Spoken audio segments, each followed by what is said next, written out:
хабарҳои навтарини имрӯз аз Темур Медиа. Нарху наво дар тарабхонаи Бураки Душанбе мардумро ба ташвиш овардааст. Кароматулло Аслонов, як корбари шабакаи иҷтимоии Facebook, аксеро аз Парвиз ТВ дар фейсбуки худ нашр карда навиштааст: худ қадоват кунед, ин 750 сомон шояд маоши як моҳаи омӯзгоре бошад, ки тӯли як моҳ ба чӣ азобу асабонияти зиёд ба даст меоварад,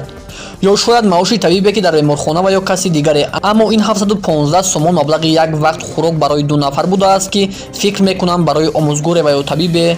ба заҳр баробар мешавад. Дар ҳамин ҳол баъзе аз корбарони дигари шабакаҳои иҷтимоӣ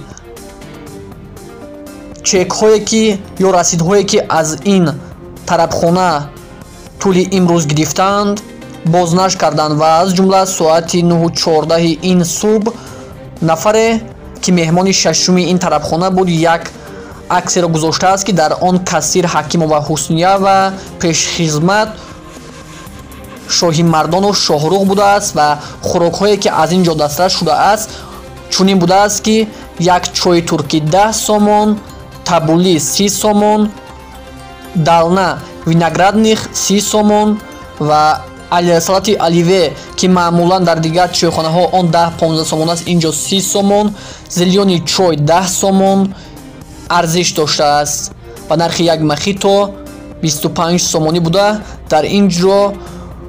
фарши риёбрагӣ ба 900 сомон баробар будааст ва ҳамчунин